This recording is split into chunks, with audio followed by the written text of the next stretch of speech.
Hello everyone, this is Joe, welcome to my channel. I usually do playthroughs, but today we're kicking off a tutorial series you can learn to play Anno 117. If you've never played this series, or it's your first time in Anno 117, I'm sure you'll learn something today. I'm going to follow the campaign, because if you've never played this game before, that should be how you start things, but I'm going to cut everything that's related to the story so you can enjoy it yourself. I've decided to pick Marcus for this tutorial, and let's begin! When the game begins, you always start with a trading post, and we have this nice island to play with. The reason why I like these games so much is because they are a great mix of historical city building as well as having a real-time strategy element to it. And on the default difficulty, the game really follows what you do, so you don't have to worry too much. If we look at the top, you have your denarii. This is what you're going to use to pay the maintenance of most buildings. This is our current balance. Since we're not making any money, we only have a land tax of minus 100. And right next to it, there is the population. We have 35 Libertus. In the Anno series, there's multiple tier of population, as you will see. And to the right, we have different attributes for our island, but for now, we have nothing. At the bottom you have the build menu as well as different production chain, and this game is great for new players because the production chains are always grouped under specific menus. I like to start by putting a few roads to give me a guide of where I'm going to build my city. I'm going to follow the old ruins on this island as a guide. I'm going to put my road where it seems to have old roads in the past. The roads are not too expensive, but I'm not going to go too crazy. I'm going to start the first part of my city right here. The first thing we're going to build is the woodcutter. If I go from the top, you will see that there's a processing time. This is how long it takes to produce 1 ton of wood. Then you see the maintenance cost. This is going to cost us 4 denarii per cycle, as well as 3 libertus. And the construction cost is only 100 denarii. This building is special as you need to have forest around it. It's a woodcutter after all. I want to make sure to not put this right in the middle of our city. I'm just going to look around a little bit to see where I could build this. I think here is a good place because it's in a corner, so there's not going to be any buildings that will go over it. And let's plop our first building right here. I'm going to draft a road just outside the forest. I'm going to build the sawmill. I'm going to take a road and bring it all the way to the port. The buildings can deliver goods between themselves. If I click on it, you see the distance that it can go, which means that the wood will go from the woodcutter straight to the sawmill. Since we don't have any buildings that needs timber, we need to deposit our goods in the warehouse. Our trading post also acts as a warehouse, but it's a bit too far right now, which means I'll plop a warehouse next to our lumber mill. The warehouses are all connected. That means that wherever we have a warehouse on the island, we have timber on hand. The next thing we need to do, we need to start our city. I want to build my city here, so I'm going to destroy this road. In the base game difficulty, you regain the money when you destroy a building. I'm going to put just 1 residence here so we can see the size. These buildings are 4x4. I'm going to plant this mostly as a grid. The Romans were pretty good with grids when they were starting new cities. And I'm going to use the copy tool to create our initial neighborhood. They'll soon be trickling in till you provide them nourishment. If I click on one of the residents, you can see the needs. The needs will depend on the type of population that you have. If I click on the different categories, an example food, you will see that they can consume sardine and porridge, and you can also see the effect. In this case, if we provide sardine, it's going to provide 1 population and 1 income per house, and as well as +2 population if we give them porridge. The buildings that are specific to this tier of population will be in its own menu.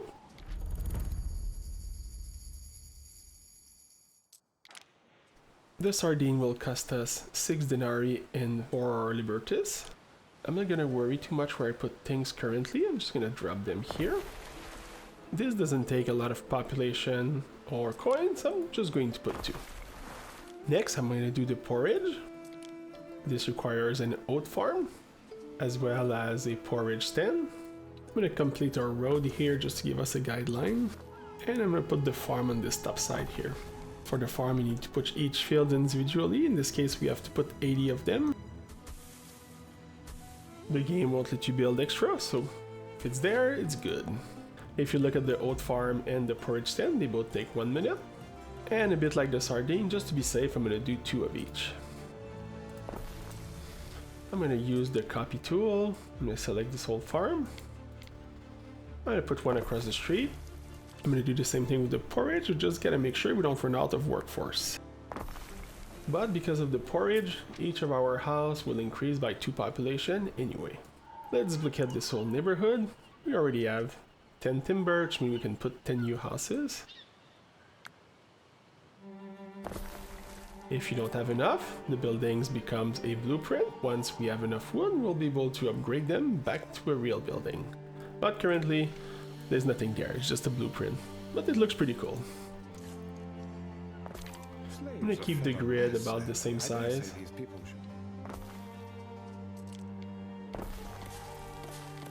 As we progress through the game, we're gonna get upgrades that will increase, in example, the range of some of the buildings, so don't worry too much if something is not perfectly optimal at the beginning, because it might become optimal at some point. And we have some wood. I'm gonna make sure we just finish upgrading our houses, and for this you can use the upgrade tool. Like this, you won't need to open every houses. Since we only created 1 woodcutter and 1 lumber mill, our wood production is very slow, which means we should probably build another timber production chain. I'm going to do something similar. I'm going to put it here. The potential for embarrassment is huge. And I just need to add the sawmill. Our balance is getting lower, but don't worry about it. As we start producing better buildings and we feed our people, this is going to go back up. Let's unlock the public services. The market will provide 1 income to every houses in range, as well as 1 population. And this one will provide happiness. First of all, let's finish the houses we have here. We forgot to put a warehouse here, so let's put one, otherwise we'll never get our population their food. And this should help because that will increase 2 population per houses. I'm going to unlock the next buildings as well. Tunics will provide 2 income per houses, and the Pilis will provide 1 coin as well as 1 happiness. Let's put the market down. The little arrows correspond to the houses that will be affected. By the way, I wouldn't recommend to put it there, but it can also affect some production buildings. This is important because, as you'll see later, there's going to be buildings that has negative attributes to them. This is probably the best place to put it. We have 1 house that's not covered, 1 in the corner, which means we'll need to already build 2 of these. I'm going to expand the village toward the port, so that should be fine here. Next, I'm going to build a spinner to produce tunics to our people. If you look in the area of effect, you'll see that this building will provide an income to our people. Which means that compared to the porridge, which we're producing far from the city, we probably want the spinner to be close from town. As you can see, radius is pretty wide. We'll be able to cover all our population with this. We're going to start with the hemp farm, and as long as the green road reaches our spinner, we're going to be okay. Which I'm planning to put at the crossroad here. It's always good to look at the processing time. They are both 1 minute, so we are good. This one is only 60 fields, so it's going to be a tiny one. Like my other buildings, I'm going to do 2 of each, and I'm going to put my second spinner with a production building, which will give us a little bit of income from these buildings here. I think I'm going to start with the first one here. One thing that is important for this area of effect, it's only while the building is producing. If you want to see if it's working, you can click on the active FX button at the bottom. I'll see now these buildings are getting 1 more income because there's a spinner nearby. I'm going to duplicate the farm across the street, and for the next spinner, I'm going to put it right in town. This is still going to need a warehouse to drop the items, which means I'm going to put another warehouse right here, which should be enough for this building to go back and drop them here. The warehouse are limited in the sense that it can only load and unload 2 items at a time. This can be upgraded in the future. And when this is starting, you'll see our balance is going to start getting better. Next, I'm going to put the tavern in our city. We're going to end up with the same situation where a few houses won't be reached, so I'm going to build 2 of them. If you look at the top of our balance, we went from minus 120 to minus 60. We're getting there. And similar to our spinner, our tavern will also buff the production building, which means we're going to get 1 happiness per houses that it covers. I don't think it provides population. Oh no, I'm wrong here. It does provide Libertus even for production buildings. I have learned something as well. We're starting to have a bit of cash. I'll create another row of houses.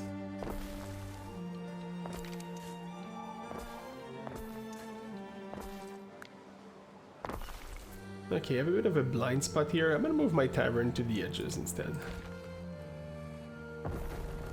I should be able to just follow this pattern as we expand the city, put a tavern every certain number of houses. I'm going to add a few roads so you can see it better.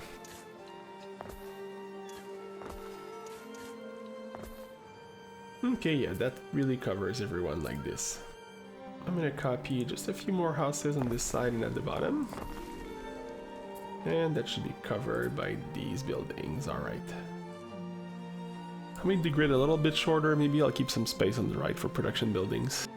And with this, our finances should be out of the red. And there we go. When all the needs are fulfilled in the house, you can upgrade it to the next tier. Even if this one is not fully filled, like the Pilius, we can still upgrade. I'm going to upgrade one because I did one by mistake and I want this to be unlocked like it should. I'm going to focus all the population to be upgraded around this area here. This is going to allow us to put our tier 2 building just in this area, and it's going to cover all the new population. And now we have plebeians. If I look now on these people, you can see they have new needs like bread as well as garum and other public services, which I'm going to focus once I get there. But let's do the Pilius. This will provide income and happiness. The sheeps are every 30 seconds and the Pilius is every minute, which means I can build 2 Pilius filter for 1 sheep farm. Let's go to the industrial area and I'll add a new road so we can put our farms. Then the sheeps works a bit differently than the field. You need to put the livestock areas, which can be across the street like here. The sheep building doesn't have any area of effect, but the Pilius filter does. I said I would build 2 of them, which means I'll do what I've done earlier. I'm going to put one right here in the production area, which will give us a few more coins. And I'm going to put the other one next to town to make coins with the other people. And once they start producing, we'll be making a good amount of money. And as usual, I don't have a warehouse. I'm going to put one here. It can reach all the way here, so I'm going to put my warehouse on the second row here. And I'll let time go by.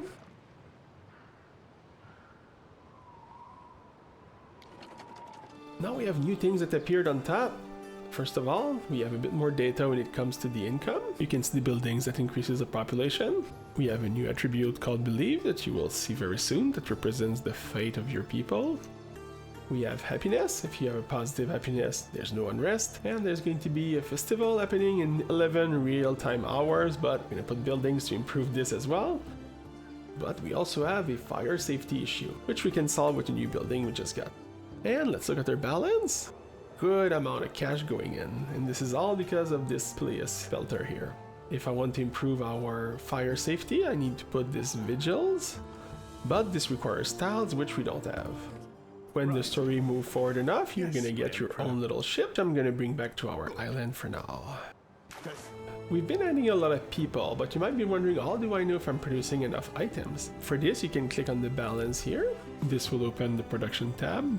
Here you can see all the goods you're producing as well as how much you're consuming. The green bar is the supply and the white bar is the demand. This is based off 1 minute of production, and since our woodcutter produces every 30 seconds and we have 2 of them, which means that we're producing 4 tons of it. And in the case of our timber, we just have a supply of 4 tons because we have nothing consuming it directly. Where it gets interesting is the goods that our people consume. If you look at the sardine, you can see we're producing 2 tons. And we're not even consuming half of them. I believe that little arrow means that it's rounding up that 1 that you see on the left.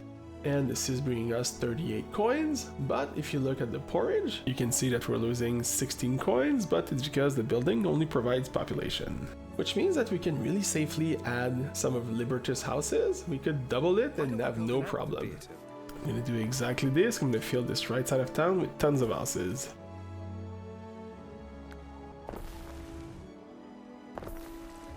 Now if I go back to our production and I look at the goods, you can see that we're using a little bit more tunic, a little bit more Pilius, and same thing for the porridge.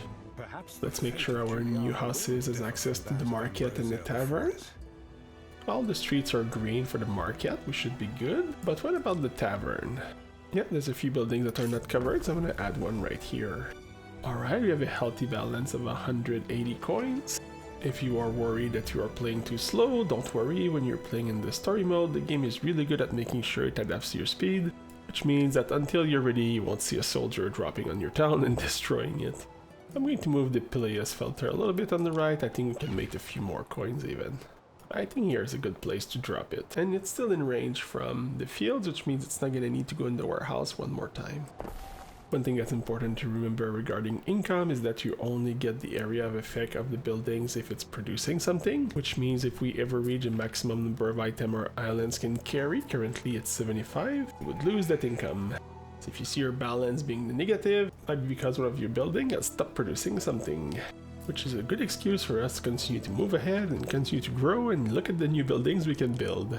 Let's unlock the new buildings of our plebeians. We can now make bread and garum.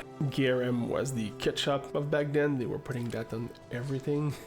If I look at every building of this tier, I'm gonna need tiles to build all of them, which means we need to start with making tiles. First, I'm gonna need a clay pit, which is every 30 seconds, and the tiler is every minute, so we should want to build 2 of them.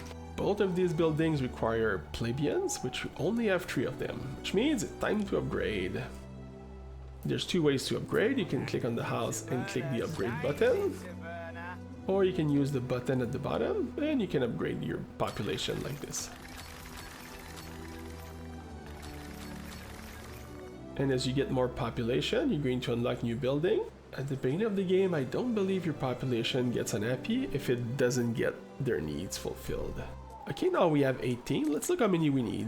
We're going to need 3 per clay pit, as well as 4 per tiler, which means we need 11, so we're good for this. And we'll need an additional 4 for the charcoal burner. It's every 30 seconds, but this building won't use them very fast. Still going to upgrade a few more people before I do the clay pit. Again, I'll put my buildings here, so I'm going to upgrade the first row. And one last quick thing about the tiler, it has a fire safety issue, which means if I would put this here, I'm gonna get a -2 fire safety for every building, which means it's one of these buildings we're gonna put as far as we can away from town. I don't think I'll be able to put much on this island here, so it might be the right place to put it. Yeah, I kinda like that. I'm gonna put a new road that will go through here. I have a river slot in the perfect position right here. And I'm gonna need 2 tilers. And as usual, I'm gonna need a warehouse as well.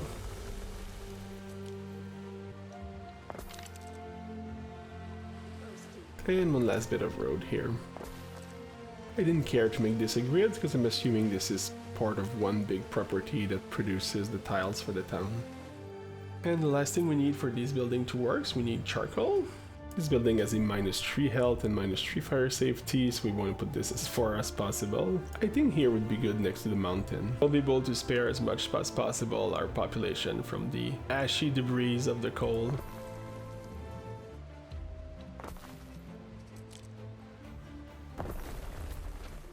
And I'm going to link that to our main road network. It doesn't look great. I'm gonna make this nicer. Alright, should reduce the number of people getting black lungs from this. Let's go back here to our tiler. You can see that the burning cycle is every 2 minutes. And this building here is every 30 seconds, which means that we're good for 4 buildings per charcoal burners. And we should get our first tile soon, yes! The first thing I want to build with the tiles are the vigils. They're not going to bring any money or population, but it will increase our fire safety. Currently, every 2 hours we would get a large fire of 8 buildings, and that's not good. And we don't need that many to cover most of the town. I put my blueprint here, and maybe one here in the industrial area. Next I'm going to do the bread production chain, but I'm really going to keep these tiles for the vigils first. I've been burned in the past for not doing the fire safety. And now we're in the positive, which means that we have only moderate fires. Alright, let's look at the bread production chain. The wheat farm is every minute and takes 4 Libertus. The grain mill is every 30 seconds and it takes 3 plebeians. And the bakery is also every minute, which means we'll do 2 farms, 1 mill, and 2 bakeries. Bread has a -2 fire safety, which means we probably don't want to put that in the middle of town. I'll probably put one in the middle of nowhere, and I'll put the other one in the middle of our production area, because it does produce a bit of income. That might be the time to link our city with this corner here. The grain mill doesn't really have a negative effect, which means I'm gonna put this one here. And I'm gonna need a warehouse. Let's see how big these fields are. It is a 140, which is much bigger than the fields we've been building.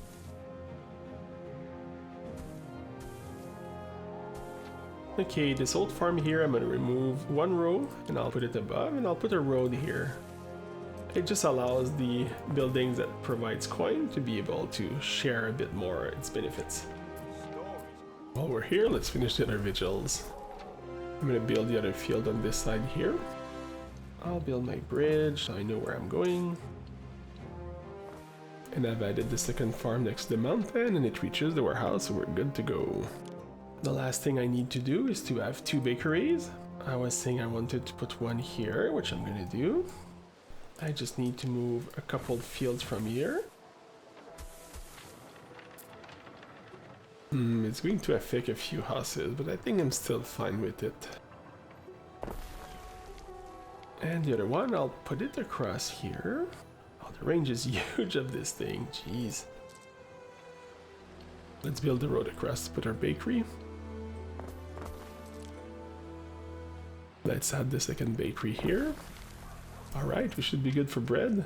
Also, that was our 4th building that uses coal, which means that next time we'll need to build another coal burner. Let's take another quick look at the production menu.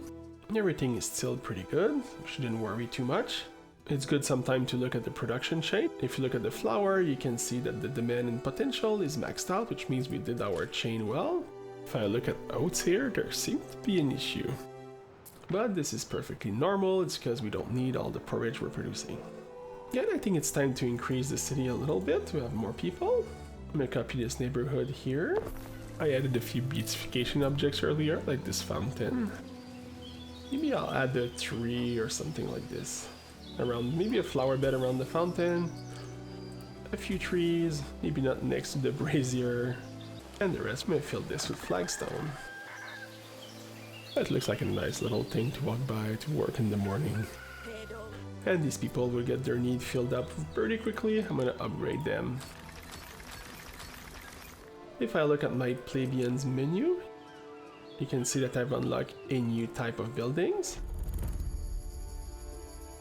We have the sanctuary, which will provide belief as well as happiness, and Grammaticus, which will allow us to get more knowledge. These 2 buildings will not provide coins, so we'll need to be careful.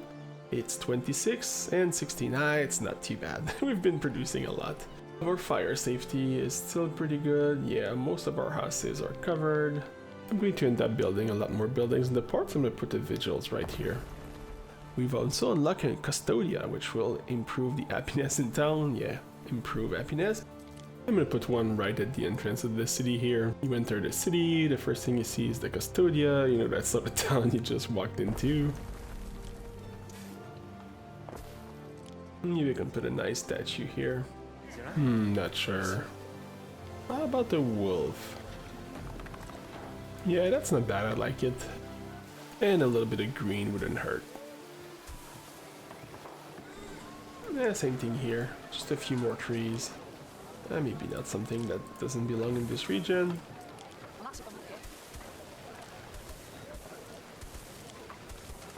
Alright, that looks like a place that hasn't been developed yet. Next, let's add the public services. I'm going to start with the sanctuary, which will provide belief. The area of effect for this building is huge. If I put it here, most of the town is covered. Yeah, maybe this is a case where we do ancient eminent domain and we ask these people to move out of here. The button is even called relocate. Sorry, the governor needs the space. Now this will fit nicely right here. And this will provide a new resource to town, which is the belief. And that allows us to pick a god to give a benefit. You can pick between 3 of them. Ceres increase the production of bread, some of the food like porridge, and the benefit will give us productivity to these resources. And it will increase also population. There's Neptune, which is for our ships, which is not our main focus here. And if I look at Ares, it's going to be more for weapons, shoes and armor and things like that. But currently we're not at war, which means I'm gonna pick Ceres. I think more population is what we need, as well as more food. And if you look here at the global score, once we reach a certain amount, we'll be able to put shrines that will increase our population and our health. Speaking of health, we're not doing too good, but at least there's no disease threat yet. But soon we'll unlock the Medici, which will allow us to increase the health of our population. We need to put the Custodia across town, which will cover the rest of the buildings. Same thing here. If I look at the curve I created here, maybe that's the boundary of our city for now.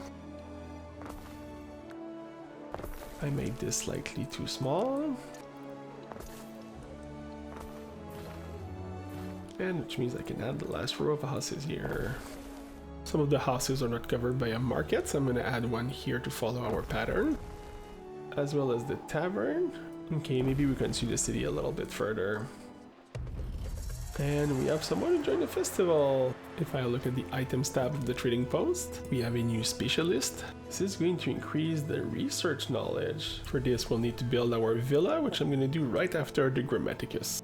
The radius is not as big as the other one, but that's okay. The important is really that our plebeians have access to this building, because they do have it as one of their needs. This is why I was putting all these buildings around here. This has unlocked the research menu, so let's open it. There are 3 different tech trees. The game is recommending us to upgrade our trading post, which is important because it's going to allow us to increase the capacity. And then afterwards, maybe I'm going to do something like the market forces so that our market has bigger range. And I'll concentrate on the troop at some point, and I'll do depot as well so we can have more storage on our island. This is going to be useful when we start trading, so we have more items to trade to people.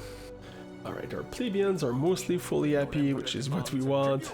Next, I'm going to build a villa, which will allow us as well to put our specialists that we just got from the party. I'm going to move the market to the left. By the way, one feature I haven't talked about, if you want to place blueprints without building them, you can set the game to planning mode. I want this to be built, so I'm going to put it here. Inside this building, we'll be able to put our specialists, and it also comes with 2 garrison. I don't think we'll get attacked soon, we haven't seen anyone bad yet. I'm going to click on the villa, and I'm going to select the specialist we just received. This will increase our knowledge for every house in range, and that's a huge range. Thank you, what's about this, what is?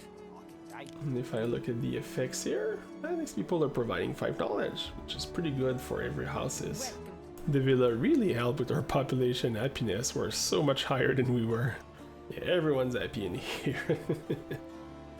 Some unrest up to 6 buildings. Come on, people are super happy. Well, maybe they're not happy enough. Let's finish this with the garum production, and then we'll take a little break. This will require fish, we know how that works now, salt every 30 seconds, as well as garum, which is a minute and a half.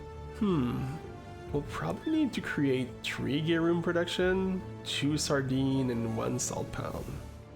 Instead of building the coastal building where I have been building them so far, I'm going to look at the other beach we have up here. Give me the garum sector. It's going to smell very fishy around there.